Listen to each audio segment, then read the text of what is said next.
მოგესალმებით, მეგობრებო. ძალიან მოყვარს ასტროლოგიურ ვიდეოებს რო წერ ხოლმე.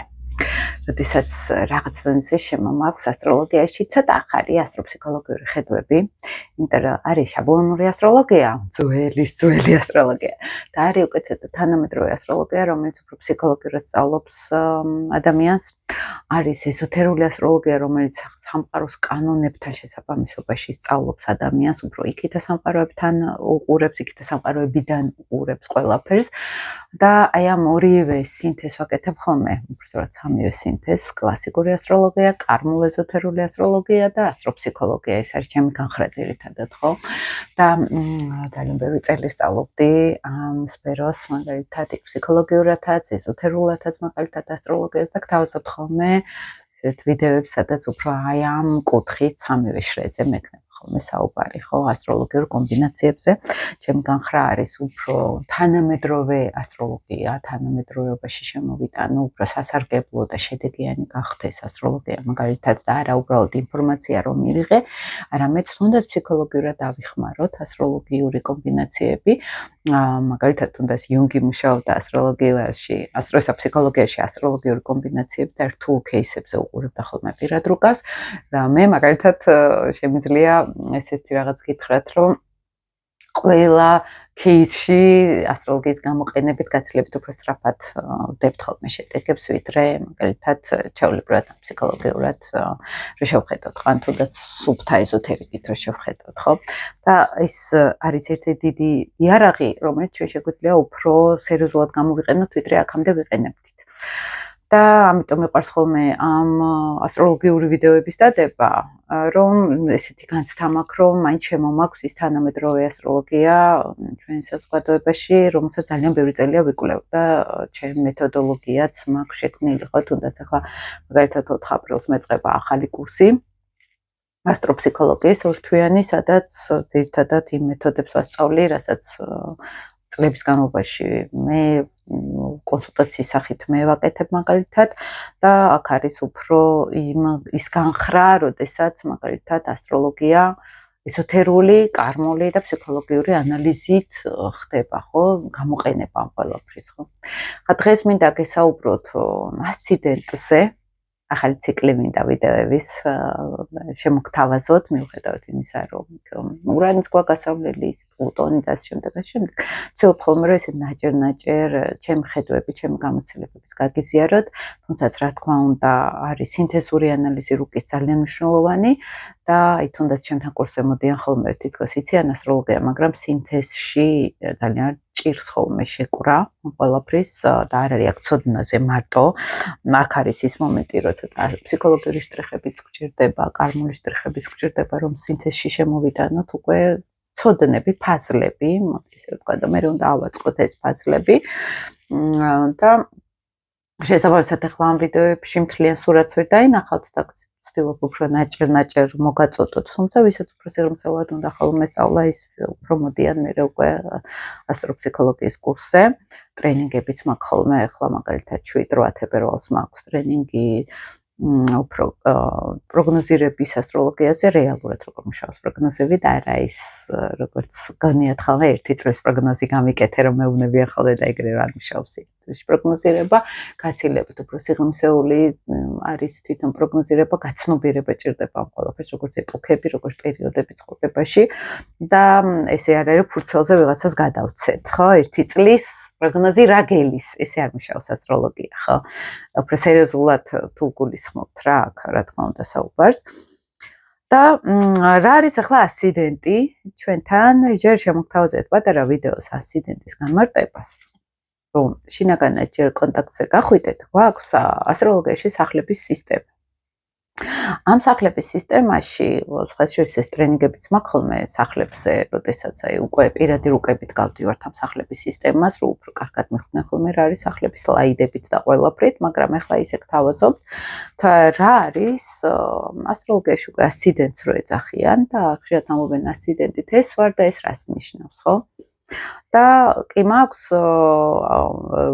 სახლებზე ვიდეო ჩაწერილი, ადრე პირველი სახლი რა არის, მეორე სახლი რა არის, ეხლა ცოტა უფრო ასციდენტი ნიშნებში მინდა შემოგთავაზოთ ზოდიაქოს ნიშნებში, არქეტიპებში რო წავიდეთ, ხო, ზოდიაქოს ნიშნები ეს არის არქეტიპული ენერგეტიკული ველი და უფრო ამ კუთხით მინდა ჩაგეშალოთ და არა პირველი სახლი და მეორე სახლი რას ნიშნავს, ხო?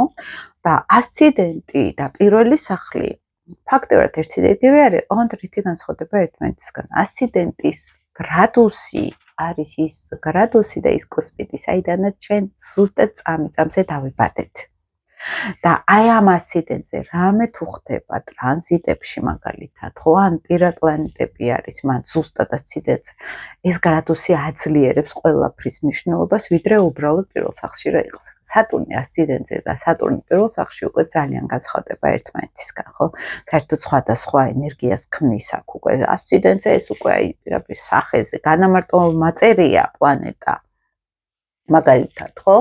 აქ უკვე სერიოზულ საბედისო დონეზე ახდენს ეს გავლენას, ხო? აი ძალიან მნიშვნელოვანია. პირველ სახლშიც ახდენს დიდ გავლენას, მაგრამ აი მარტივად რო გითხრათ, ასციდენტზე პლანეტა 100%-ით მუშაობს, პირველ სახლში მით უმეტეს მეორე სახლთან ახლოს უკვე, მაგრამ პირველ სახლში უკვე შეიძლება 60-70%-ით ახდენდეს გავლენას, ხო? და სერიოზულად იცვლება იქ უკვე ენერგეტიკული ველი. ასციდენტი ეს არის ჩვენი იმიჯი, ჩვენი გარეგნობა და ის ენერგია, რითიც ჩვენ თლიანად გამოდივართ ამ სამყაროში. და მნიშვნელოვანი არის, რომელ ნიშანშიც გვყავს აი ასციდენტი, ხო? აი ამ არქეტიპულ ენერგეტიკულ ველს ვავლენთ. აი ეს ხდება ჩვენთვის ძალიან მნიშვნელოვანი. ეხლა ზოგჯერ წერია, რომ ასციდენტი ეს არის იმიჯი, მასკა, რომელსაც ესატარებ. არა, გაცილებით დიდი არის ასციდენტის მნიშვნელობა, ვიდრე უბრალოდ მასკა არის, ხო? ეს არის ჩვენი იდენტობის უმნიშვნელოვანესი ნაწილი, რომელიც სხეულის ფორმებსაც ქმნის, სხეულის ფორმებს აყალიბებს. კანის სტრუქტურა როგორი არის, დაბადების მომენტი როგორი გამოვიარეთ, ტრამვული იყო თუ არ იყო ტრამვული, ჩქარი იყო ეს დაბადება თუ ნელი, ტრამვული იყო ფსიქოლოგიურად თუ ფიზიკურად, ეს ყველაფერი ჩანს ასციდენტზე უფრო მეტად, ხო, დიდი წილი. სხეულის ამტანობა ეს ასციდენტის ენერგიასთან არის ასოცირებული და პირად რუკაში როცა ასციდენტს ვარჩევთ, აი მაგალითად როცა სკოლაში ჩემთან ასტროკურსზე მოდიან ხოლმე და მე გვაქვს ესეთი ნაწილი ხსნით რუკას და ხედავ აბა ვინს როგორ შეუძლია დაინახოს უკვე ბოლო პერიოდში, ხო, ბოლო ფინალში რას აქცევენ ყურადღებას და იქაც ვამბობ ხოლმე რომ აი რო დაიწყებენ, აი აქ სატურნი ესე მუშაობს ესე აქ ჩართული და აი მოდით რო არ ვიცით ვინ არის ეს ადამიანი, ჯერ რას უყურებთ, ხო? ვინ არის სინამდვილეში ადამიანი? უყურებთ ასციდენტს. და ხშირად მკითხებიან, რომ აი პირველ სახლში ან ასციდენტზე არაფერი პლანეტა არ ამყავს, რა ნიშნით იწყება? იმას ვაქცევთ ყურადღებას. ზოდიაქოთი, მაგალითად, ხა მე მივყვები ვერციდან მოყოლებული. მაგრამ თუ არის ვერცში, ხო, ასციდენტი, ესე იგი მისი გამოხატულება ვერცული არის, ხო? სადაც არ უნდა იყოს მე ის მარსი. ეგ კიდე მართველები ცალკე თემა არის, ოდესღაც ამასაც გავაკეთებ ვიდეოების ციკლს ცალკე. მაგრამ წარმოვიდგინეთ, ახლა ასციდენტი ვერცში ჩდება, ხო? და ვერცი ვინ არის? ტიპაჟი არის უკვე მარსიანული ფსიქოტიპის ენერგეტიკული ვიბრაციული ველი, აქ ცეცხლოვანი. მარსიანული, მამაკაცური ენერგეტიკული ველი ტრიალებს მასში. შეიძლება უამრავი პლანეტები კირჩხიბში ყავდეს, ან კუროში ყავდეს და ის მისი იდენტობა უკვე იყოს მაგალითად. ხა მარსი კურო იყოს სიტყვაზე და ასციდენტი ვერცში ყავდეს, მართველი, ესე იგი კუროში არის, კუროს ელემენტები შემოდის, მაგრამ ტიპაჟი მარსიანული არის, ხო, ენერგეტიკულად, ხო? და თუ არის სასწორში ასციდენტი ან კუროში, ვინ არის ადამიანი? ვენერა არის, ხო, ქალური, ხა ქალი არის კი არ ვამბობ, ის უფრო დახვეწილად, უფრო ლამაზად ავლენს თავს, უფრო ნაზად, უფრო დიპლომატიურად, ხო? და მარსიანული ეს პირდაპირ ძალიან სწრაფი არის ეს ადამიანი, ძალიან პირდაპირი არის, უკვე მის მთლიან ფსიქოტიპს გვიჩვენებს, ხო, ასციდენტი, როგორ ავლენს ადამიანი თავს, გარე სამყაროს და რა ენერგეტიკის მატარებელი. თუ ახლა ასციდენტი ეწყება ადამიანს მორიელით, ვინ არის ეს ადამიანი? პლუტონიანელი არის, ხო, პლუტონური ენერგია არის, ენერგეტიკული ფსიქოტიპი არის პლუტონური ენერგიის დაკვირვებული ღრმა, მაგალითად, ანუ ვიზუალურადაც ეს ეტყობა იდენტობის ერთ-ერთი გამოხატული ნაწილი, რა შეიძლება მასში იყოს. და აი ძალიან მნიშვნელოვანია, რომ პირად რუკა შეიძლება უამრავი რაღაც ხდება, მაგრამ იდენტობა ვინ არის? აი ამას უყურებთ ხოლმე უკვე ასიდენტით. პიროვნება ვინ არის? თუ მეშვიდე სახლზე ვლაპარაკობთ, ეს ხო არის, ვინ არის ჩემი პარტნიორი, ვუყურებ მეშვიდე სახლს. ხო, ის თუ სასწორით იწყება, იმიტომ რომ მე ასიდენტი შესაბამისად ვერძით მეწყება, ესე იგი ოპოზიციაში საოცრება სასწორით დაიწყება, ხო, ეს ოპოზიციური ენერგია, ეს უცვლელი არის. ანუ შეიძლება ვერტში მყავს ასიდენტი და იყოს მაგალითად მორიელში დესცენდენტი, ხო, ეს ნუ არ გამოდის ესე. ზუსტ ოპოზიციაზე გვაქვს ხოლმე აქ ლაპარაკი, ესე იგი მე თუ მარსიანელი ვარ, პარტნიორი ვენერას ტიპაში იქნება, ხო? ეს ისე რომ შემოვიღოთ, ხო? ან მე თუ კუროში მყავს ასიდენტი, პარტნიორი პლუტონიანელი იქნება. მე ვენერა ვარ, ის პლუტონი არის, ხო? ეს ძალიან საინტერესო არის, ძალიან უყვარს ეს აი ამ კომბინაციებზე ფიქრი ხოლმე დაკვირვება ხოლმე პირად რუკას როცა ვაკეთებ. და წარმოიდგინეთ, ვინ ვარ მე, ან ჩემი პარტნიორი, ან ჩემი შვილი, სიტყვაზე ან დედა ჩემი, ან მამა ჩემი, უყურებთ ასიდენტს. ვინ არის ეს ადამიანი იდენტობის ნაწილში, ხო? ერთ-ერთი უმნიშვნელოვანესი ფრაგმენტი არის, ეს არ არის მესამე სახლი, ან მეექვსე სახლი, ეს არის პირდაპირ იდენტობა, ვინ არის ადამიანი, ხო? და როდესაც ნიშანი იწყება, ხო, ასიდენტი რომელ ნიშანშიც ჯდება, ის იდენტობა გამოხატავს, ის მართველი გამოხატავს ამ ადამიანის იდენტობას. მართველი რატო? ნახეთ, ეხლა თუ არის ვერტში ასიდენტი, ვერტს გამოხატავს მარსი, მართველი არის მარსი.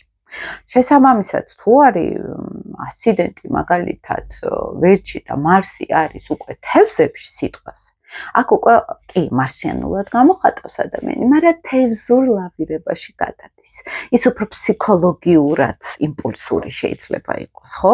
ან კირჩხიბში ის გამოხატავს თავს აქტიურად, ოღონდ გრძნობებით სიტყვაზე, ხო? აი ესე ფსიქოლოგიურ ლავირებას ვამბობთ ხოლმე აქ, ხო? და ამით შეგვიძლია დავინახოთ ასიდენტი და მისი მართველი სად არის. და ვინც ერკვევით ახლა ამ მართველებში, ვინც ვერ ერკვევით, უფრო სახელმწიფოულად გინდათ ასტროლოგიის სწავლა მოგზადით, გეპატიჟებით და ვისაც არა, მაგალითად, მაგრამ ესე ფრაგმენტულად გაინტერესებთ 800 ვიდეო მაქვს ჩაწერილი YouTube-ზე და ეს და შეგიძლიათ გაეცნოთ. ლამის ნახევარ საქართველოს ჩემი ვიდეოებით ისწავლა ასტროლოგია, ასე რომ შეგიძლიათ დამოუკიდებლადაც ნელა გაერკვეთ, ხო, სიტყვაზე. და მე სინთეზური ანალიზი რომ მოგინდებათ, მე მოხვიდეთ სიტყვაზე ჩემთან პლუს, ხო? ანუ იმასთან სხვასთან არ აქვს მნიშვნელობა, ხო, თავარია ისწავლოთ სიტყვაზე. და აი ამ იდენტობასთან კავშირი ვინ ვარ მე და მისი მართველის გაანალიზება, ეს უკვე გველაპარაკება უამრავ ინფორმაციას ჩვენ შესახებ და თუ პლანეტა არის ამ პირველ სახლში, ან ასიდენტს.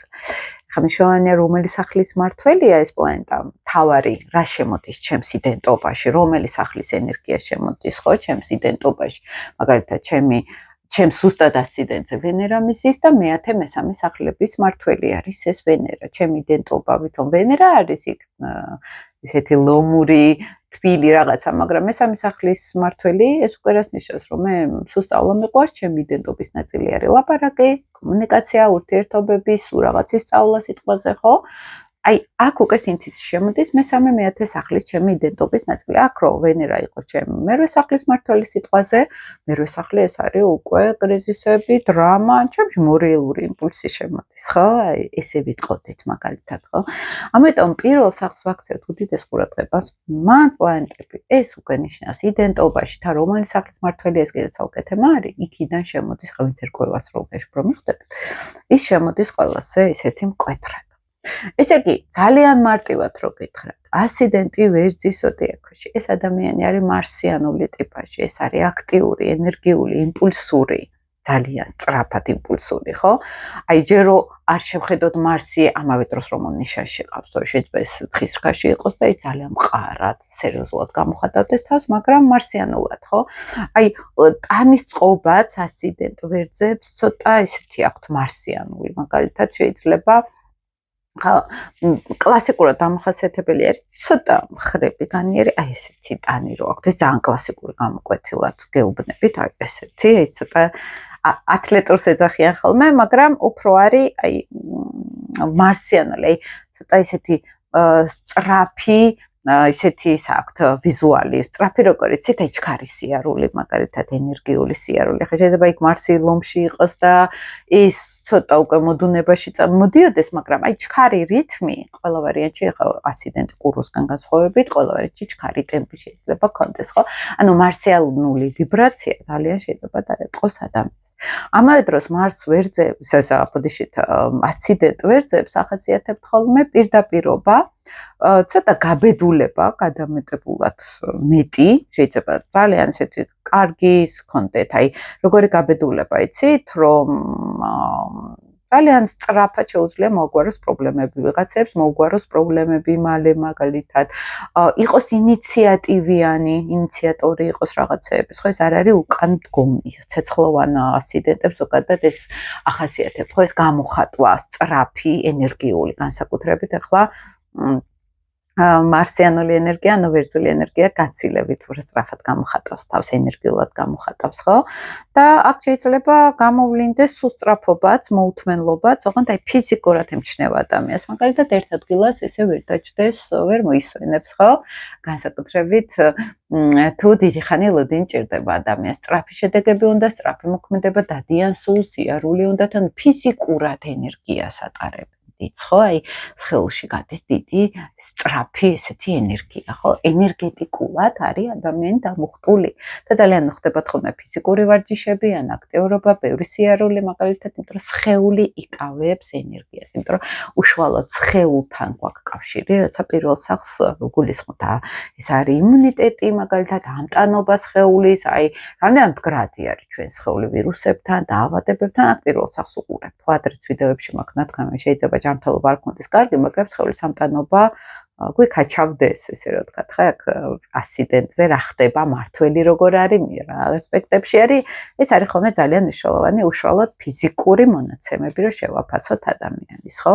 და ნუ მანდ პლანეტები კიდე ცალკე თემა არის, ახლა ვცდილობ ხოლმე გარკვეულწილად პლანეტებზე როცა ვლაპარაკობ, ხა წინაზე ბევრი ვიდეო გავაკეთე სხვა პლანეტებზე და იქ პირველ სახლში როგორ ავლენენ თავს, ამაზე ასეთ ვისე ყვები ხოლმე, მაგრამ ასიდენტი ვერძი ძალიან განსხვავდება ასიდენტი კუროსგან, სხვა ნიშნებისგან. პირდაპირი არის, ენერგიული არის, გულუბრყილად შეიძლება იყოს მაგალითად, ხო, აი ბავშვური არის, ბერძული ენერგია ხა ეს ბავშვური არის, გულწრფელი არის, გახსნილი არის, არ დაიმალება ასიდენტი ვერძი. ეს არ არის სადღაც კუთხეში უყვარდეს ჯდომა, ხო, მაგალითად ასიდენტი თევზებისგან განსხვავებით სიტყვაზე.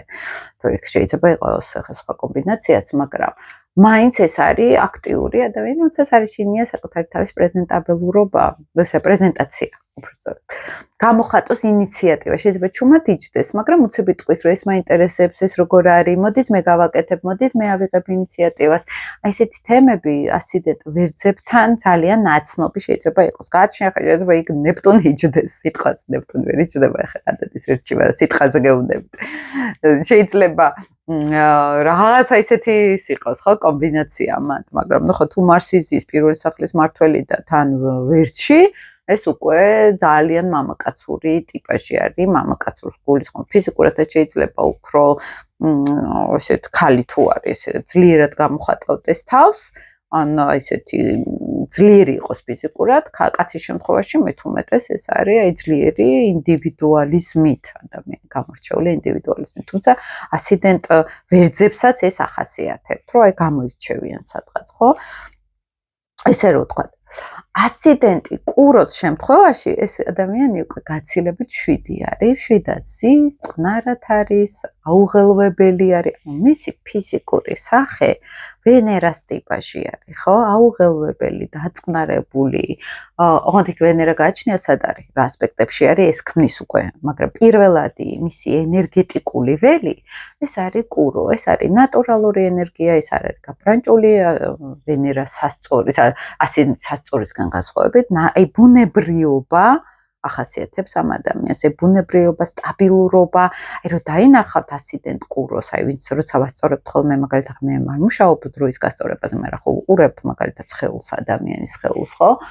და ეს შეიძლება მართველმა მან ცოტა დაგვაბნიოს პროფესიონალურ ასტროლოგიაში გულისხმობ, მაგრამ მაინც სხეულს ვაკვირდები. აი თუ შეუძლია მშვიდად, აი ენერგეტიკულად ასხივებს ადამიანის სანდოობას მაგალითად, ხო? სიმშვიდე და სანდოობა მოდის ძალიან ხშირად ასციდენტი შეიძლება იყოს კუროში, ხო?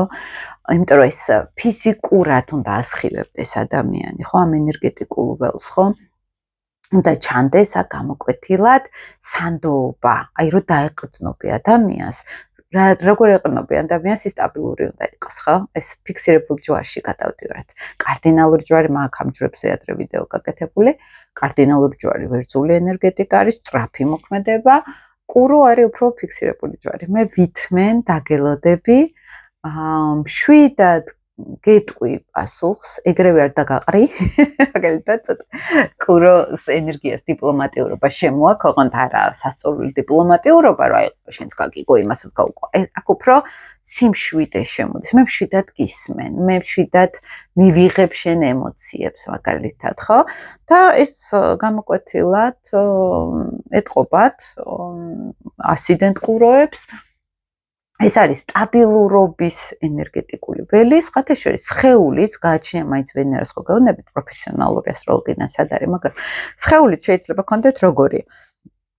მაგალითად სხეულის კანის კი კარგი სტრუქტურის იყოს, იმიტომ რომ ვენერა ეს ენერგია შემოდის. შეიძლება იყოს ადამიანი უფრო დახვეწილი ფორმების, აი მარსს ვერცხლზე ხო გითხარით ასიდენტ ვერცხლზე ცოტა ესეთი სხეული, ანუ აი ესეთი ძლიერი შინაგანად, პატარა შეიძლება გოგო იყოს კოხტა, მაგრამ აი ესეთი არის ხოლმე ხშირად. ხრები განიერი, ხო? და კურას შემთხვევაში მრგვალი ფორმები შეიძლება, მრგვალი სახე შეიძლება ერთ-ერთ პოტენციალს ვამბობთ, ხო? შეიძლება იყოს მაგალითად სხეულზე როგორი რაღაც იცით აი ლამაზი ვენერას ფორმა ქალი თუ არის ხო რაღაც ესეთი ფორმები დავახასიათოთ სახეზე ვიზუალზე სხეულზე ამჩნევიათ ხოლმე ლამაზი ფორმები ქალურობა და კაცსაც რო შეხედოთ ხო უფრო ნაზი ლამაზი იერი არის მაგალითად ასციდენტი მე მგონი სასწორში აქვს ბრედ პიტს და ეს სასწორული დახვეწილობა, ქალურობა, ტიპაჟი არ და ქალიაო ვერ იტყვით, მაგრამ ქალივით ლამაზია, ვამბობ, ეს ხაშერის ალენ დელონის ასციდენტის სასწორი იყო. და აი კურო მთლად ესეთი ლამაზი არ არის სიტყვაზე, როგორც სასწორს შეიძლება ლამაზი ის კონდეს, მაგრამ ეს უფრო ნატურალური ლამაზი შეიძლება იყოს, ნატურალური ესეთი ვიზუალი, ხო, იმიტომ რომ კურო სასწორისგან განსხვავებით ეს არის ბუნებრიობა. ძალიან ბუნებრივი არის ადამიანი. შეიძლება გამოხატავს თავს ძალიან ნატურალურად ბუნებრივად.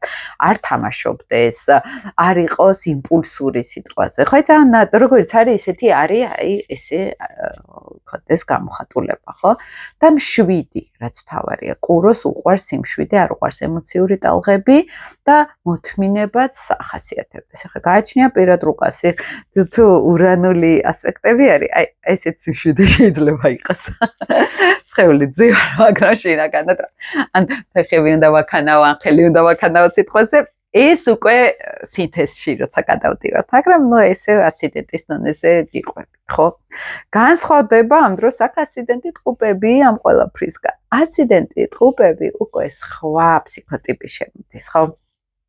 ეს აღარ არის უკვე მშვიდი, აი ესე ძივარ, გისმენ, შენთან კონტაქტი მაქვს, ისეთი გრძნობადი, ეს აღარ არის. აქ უკვე ინტელექტუალიზაცია მოდის, მერკური მოდის წინა პლანზე, კუროს ხო ვენერა მართავს და ტყუპებს აქ უკვე ტყუპებს უკვე მერკური მართავს. ეს არის ინტელექტუალიზაცია. ჩემი სხეული, ჩემი ფსიქოტიპი გამოხატავს მერკურს, მანდ უყურებთ მე. მერკური სად არის? თუ გვინდა ადამიანის იდენტობა უკვე სრულად შევისწავლოთ, პირველი სახლის მართველი, პირველი სახლის მართველის ასპექტები და პირველი სახლის მართველის სახლი. ეს უკვე იდენტობის შესწავლა თუ გვინდა, ხო? აი აქ გავდივართ ხო. და ამ შემთხვევაში მერკური რას აკეთებს? ადამიანი ფერს ლაპარაკობს, კომუნიკაციურად აქტიურია, ჩართული არის ურთიერთობაში, ძალიან უყვარს კომუნიკაცია, იდენტობა მისი არის ტელეფონზე რეკვა, ურთიერთობები, ან რაღაც ის ვკითხულობს სულ ბავშვური ფსიქოტიპი შეიძლება გამოიხატებოდეს, ბავშვს გავდეს, ტყუპები რა არის? თვითონ არქეტიპულად ესე ტყუპი არის პატარა ბავშვი, ფსიქოტიპით პატარა ბავშვი, რაღაც აინტერესებს, ცნობის მოყვარეობა ახასიათებს, აბა ის გავიგო, აბა ეს გავიგო. შეიძლება სტანდარტულ ასტროლოგიაში ცოტა ზედაპირულობაც გამოვლინდეს, რომ ყველაფერი მაინტერესებს, ცოტა ხა ჩაუხმავდეთ, მაგრამ მაინც ეს ბოდიშით ახლა უცებ გამახსენდა ბრედ პიტს ასციდენტი მშვილდოსანში ყავს, უბრალოდ სელენა ყავს სასწორში. და ეს სელენას სასწორის დახვეწილობა გამოდის. ეხლა გამახსენდა უცებ ეს ალენ დელონთან იყო ასციდენტი სასწორი.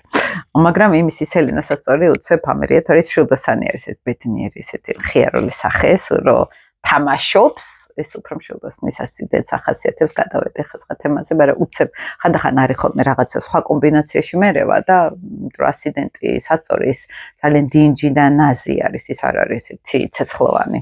ხო და აქ ამ მომენტში ასციდენტი ტყუპები ავლენს აი ამ სეანსეს, ბავშვურობას, ზედაპირულობა კარგი გაგებით მაგალითად, რომ სიმსუბუქე შემოდის, ხო, აქ რომ აი მსუბუქი არის ყველაფრის მიმართ, იმიჯი მისი და ვიზუალური მხარეც და მისი თვითგამოხატვაც არის არ დაგიძაბავს, მარტივად რო გითხრათ რა, აი ურთიერთობას არ დაგიძაბავს, არც ასციდენტიკურ არ დაგიძაბავს, ვერძი დაგიძაბავს, შეიძლება ძალიან იმპულსურიც იყოს, ხო, გაბრაზდეს, უცებ აენთოს მერე გაუაროს სიტყვას. მაგრამ ტყუპები ეს არის, მოაგვარებს, აი კომუნიკაციით მოგიგვარებს, ლამაზად გიტყვის რაღაცას, ხო? ანუ მის იდენტობა არის კომუნიკაცია, რომ იყოს, რაც თავარია კონტაქტი დავამყარო მე ვიღაცებთან, რაღაცებთან, ინფორმაცია მოვიზიდო, გავიგო სულ რაღაცა ახალი მაგალითად, ხო? და ჩემი იდენტობის ნაწილი არის ურთიერთობები მქონდეს და თუ ეს ურთიერთობები არ აქვთ, ხო? ეს ასციდენტის სუსტდება, ესე ვამბობთ, ეძებს ის სადღაც კომუნიკაციას, ხო? რაღაც ინტელექტუალური ან კომუნიკაბელური არხები მას ჭირდება. მისი იდენტობის ნაწილი არის ეს და მაგიტომ, ხო? ასციდენტი ტყუპი ასევე ავლენს საკუთარ თავს ძალიან მსუბუქად, სიმსუბუქე ოღონდ ესეთ ცუდ სიმსუბუქეს აქ არ ვიცახი.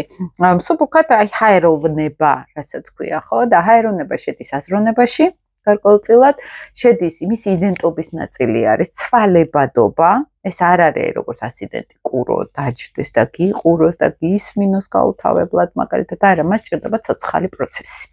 მისი სხეული არის ორიენტირებული ტყუპურ ენერგიაზე, ხო, სხეული, როდესაც მე სულ ან მოძრაობა მჭირდება, გადაადგილება, სადღაც წასვლა, სადღაც წამოსვლა, დავდივარ და ტელეფონით ისე ვლაპარაკობ მაგალითად. ლაპარაკები, მაგრამ თან რაღაცებს ვაკეთებ სიტყვაზე, ეს კლასიკურად ასციდენტი ტყუპების დამახასიათებელი არის. მისი სხეული არის მოწყობილი მოძრაობაზე. ხო?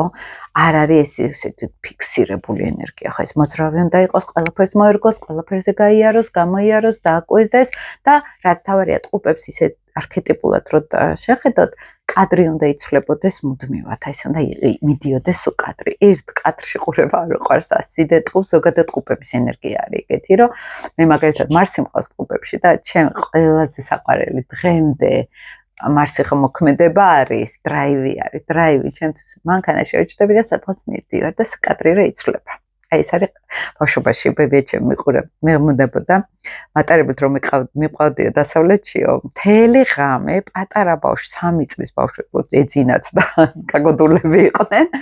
მთელი ღამე ვიჭექი და ვუყურებდი ფანჯარას ხოლმე, რომ აი კადრი სულ რა იცვლება. ეს არის ჩემთვის ყველაზე ესეთი action მომენტი, იმდენად აი ერთი კადრი ჩემთვის ძალიან რთულად აღსაქმელი არის და ასციდენტი ტყუპისთვის ეს ხეულებრივად არის უკვე განსადობაში, სულ კადრი უნდა იცვლებოდეს. ამიტომ აი გელაპარაკებიან დადიან მაგალითად, ხო, აი ეს გამოხატული შეიძლება იყოს, ხო? და იქ მე მერკურს უყურებთ რა ფორმით დადის ეს ადამიანი ემოციურად, ფიზიკურად, თქვათ, თხისრქულად, სტრუქტურულად რა არის, ხო? ეს შემდგომი პროცესი არის უკვე იქ მართველი, სად არის, რა მელსახლში, რა ასპექტებით და პირველი სახლის მართველი, ეს არის ერთ-ერთი ყველაზე მთავარი, სად არის ჩემი იდენტობა რომელ სფეროში მაქვს გაყვანილი, ხო, სადღაც, აი ეს ერთ-ერთი ძალიან მნიშვნელოვანი არის, მაგალითად, ჩემ კურსზე პირდაპირ რუკებით ხსნი ამას, აი შენი იდენტობა აქ არის, აბა როგორ გრძნობ ახლა ამას, მოდი აბა შევეხოთ ახლა ამას და უკვე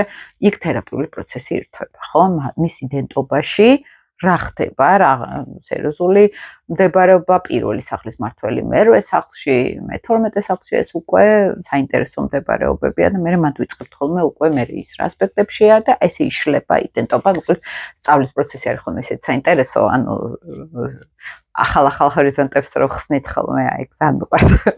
და ეს მომენტი არის ასიდენტი ნიშნებში, ტყუპებში არის უკვე ესეთი ცანცარა ფიზიკურად ვერ ჩერდება ერთ ადგილას, მოძრაობა უნდა, ინტელექტუალიზაცია ყველაფრის, მისი სხეული არის უკვე ტყუპურ ჰაერში, სადღაც უნდა იცვლებოდეს კადრი, მეც უნდა მოძრაობდე და ეს არის მათი იდენტობის გამოხატველი, მთავარი გამომხატველი და არის ხდებიან ლაპარაკი. სხვათა შორის ერთ-ერთი მათთვის მთავარი არის ეს კომუნიკაცია, სულ ინფორმაციასთან ურთიერთობა მოხდეს, უნდა ვეკონტაქტო ადამიანებს, ეს ერთ-ერთი მათთვის მნიშვნელოვანი საყრდენი, ანუ საძირკველი ესე რომ ვთქვათ, აი სხეულებრივად, ხო? აი პირდაპირ სხვათა შორის ერთ-ერთი დამახასიათებელია ცოტა დახოლითმები, მაგალითად, ცოტა ჭკვიანი გამოხედვა, თვალები ჭკვიანი, მაგალითად შეიძლება მერკურული ტიპაჟი სახეზე რო გვაწერია სადღაც. ხო, ეხლა მე რო შეიძლება მეც რაღაც კუთხით ვქონდეს ეს, იმიტომ რომ მესამე სახლის მმართველი ასციდენტზე მიზის პირდაპირ, ხო, მესამე სახლის შემოდის. მესამე სახლი ჩვენთან ტყუპები არის, ტყუპების მერკურის ენერგია არის და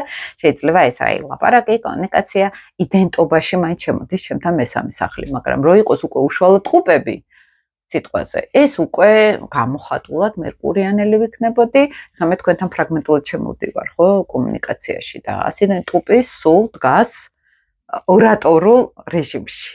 ამით გამოირჩევა, ხო, მერკურიანელი ანალიტიკა უყვართ, ინტელექტუალიზაცია უყვართ რაღაცეების და ეს იდენტობის ნაწილი არის, ვიზუალური, სხეულებრივი იდენტობის და არა ეგო და გონება. ისინი კიდე სხვანაირად თან დაგეხმარებით გაარჩიოთ ასპექტები სახლების, აი თვითრეფლექსიაში დაგეხმარებათ ეს ყველაფერი, ხო? როდესაც ასიდენტი არის ტყუპების კირჩხიბში, აქ შემოდის ვიზუალი, კირჩხიბული, ემოციური ძალიან, ხო?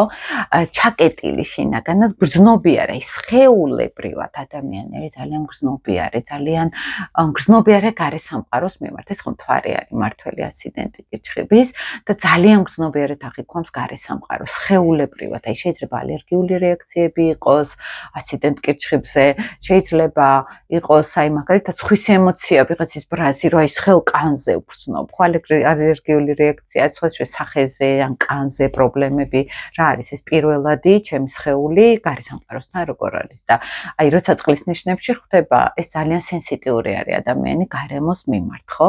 და გარემოს ან ვიღაცასთან ერთად რო ვარ, მისი ემოციები ჩემთან ძალიან ახლოს შემოდის. თვარე პირველ სახსას დაახლოებით ახასიათებს გავსი, ხო, ემოციურად გრძნობ გარე სამყაროს ძალიან.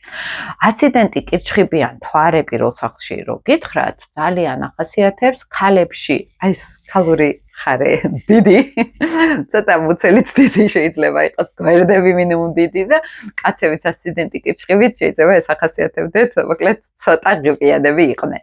მაგრამ ეს არ არის აუცილებლობა, რა თქმა უნდა, ეს ერთ-ერთი შტრიხი შეიძლება თუ არის ასიდენტი კირჩხიბი რაღაცა, თუ არ არის გამხდარი მოქნილი ტანის მაინც უნდა იყოს, აი ეს მოძრავი ფიზიკურად, ხო? და ასიდენტი კირჩხიბი უფრო როგორი არის, იცით, აი მთვარის ფორმებს ავლენს ძალიან, ხო, გამოხატულს, ეს ქალური ფორმები შეიძლება იყოს და მთვარე აგროვებს სითხეს ზოგადად. კირჩხიბის ენერგია აგროვებს სითხეს და აი სითხე გროვდება ხოლმე უფრო მეტად, ანუ ცხიმის სახით თუ რა არის. სითხის შეგროვება ხდება უფრო მუცლის ზონაში, ანუ მკერდი, მუცელი, ეს ძალიან გამოკვეთილ ასიდენტ კირჩხიბებს გეუბნებით, შეიძლება ახასიათებდეთ, ხო? თუმცა ძალიან ბევრი ასიდენტ კირჩხიბი შეიძლება იყოს გამხდარი, იმიტომ რომ მართველი ქონდეთ ძალიან ის ახლა თუ ასიდენტ კირჩხიბის მთვარე ერთდება იქ ვენერასთან, აქ უკვე იდენტობა ვენერას ტიპაჟით შემოდის და უკვე ძალიან ქალური და კიდე უფრო თემა არის, ხო? მაგრამ ფსიქოტიპით ესეთი ადამიანი, ასიდენტი კირჩხიბი ძალიან ემოციურად რეაგირებს, არ უყვართ დიდად ხალხში გამოჩენა, გამოვარდნა მარტონა და ყვირილწივილი. ეს ძალიან გზნობიარე არის, გარე აგრესიების მიმართაც ძალიან გზნობიარე არის და ერთ-ერთი ყველაზე ნეგატიური თუ არის ახლა დაზიანებული მართველი ცოტა ეს კაბარჩხანა შეიძლება იყოს. ძალიან ემოციური, ძალიან ჭაჭყანა. ნუ ეს ისე აი ერთ-ერთი შეიძლება ახასიათებდეს, მაგრამ მეორე კუთხით შეიძლება იყოს ძალიან ემოციური, ანუ ფსიქოლოგიურად როგორც კი შევხედავ ადამიანს ეგრევე გრძნობით გიყურებს, კონტაქტზე არის ემოციურად შენთან. სადღაც დაფარულ რაღაცებსაც ხედავენ ხოლმე, ანუ მათი სხეული იჭერს სხვების ხასიათს ძალიან ადვილად, ხო? და თვითონაც ახასიათებს შინაგანად აი ხასიათი ეს ფსიქოსომატიკასაც ვეძახით ხოლმე, ეს სხეულზე ჩანს. აი სტრესი ისახებოდეს სხეულზე. ჭამო ბევრი მაგალითად, ხო, როცა სტრესში ვარ სიტყვაზე. ან მე სადღაც ვიყო ჩაკეტილი და სულ ვიღაცებს უსმენ, მაგრამ მე არ გამოვხატო ჩემი სურვილები, ხო, აქ დაცვით მექანიზმში გადის. სხეული ცოტა ესეთი არის, მოგრძალებული, მორცხვი. კიჩხები ზოგადად მორცხვი ნიშანი არის არქეტიპულად და სხეულებრივად მორცხვი შეიძლება იყოს ადამიანი. თვარე პირველ სახსაც ახასიათებს ეს ზოგადად მორცხვობა, მაგრამ სიამოვნებაში ეს არის დაცვა საკუთარ ნაჭრში რო გინდა იყო, იქ იხსნები, სადაც ოჯახური გარემო არის. აი ესე უცხო ხალხში, ან უცხო გარემოში შეიძლება სითამამე დააკლდეს აქ, ხო?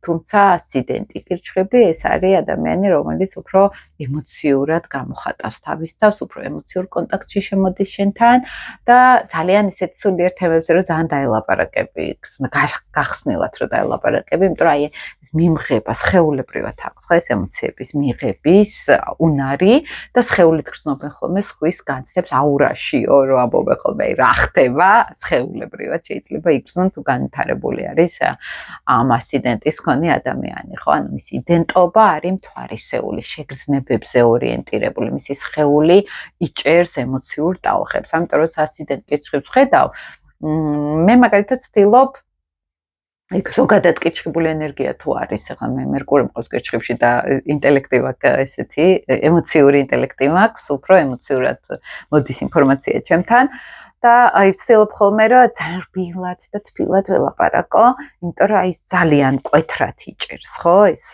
იქ ხა ესე ვიცი ლაპარაკი, მაგრამ ზოგჯერ კი ვიცი ხოლმე ეს ვიჯოჯოხეთებას რო ეძახიან ხოლმე იქვე მარსიც ყავს, მაგრამ აი ვცდილობ ხოლმე რომ ძალიან რბილი ვიყო კომუნიკაციაში, იმიტომ რომ სენსიტიურობა მეტი არის, ხო, ვიდრე ახლა ასციდენტი ვერძი, თავს დაიცავს შვენივრად, იქ აფეთქდება უცებ და ასციდენტი კიჩხები რბილი არის, არც უყვარს სხვებს აწყენინოს, სხვების ემოციებს შეეხოს მაგალითად, ხო, მაგრამ მასაც რო ესე უხეშად შეხებიან, ძალიან ისტრესება და არ არის ეს, ან უცებ ისტერიკას ატეხავს, ან საერთოდ არაფერს არ გეტყვის და გაჩუმდება, ხო, ჩაიკეტება საკუთარ თავში, ნაჭრში ჩაიკეტება, ხო, ესე ავლენს ხოლმე ეს ასციდენტი თავს და არჩე შემდეგ ვიდეოებში შემოგთავაზებთ უკვე 40 წუთია თითქმის ლაპარაკობ.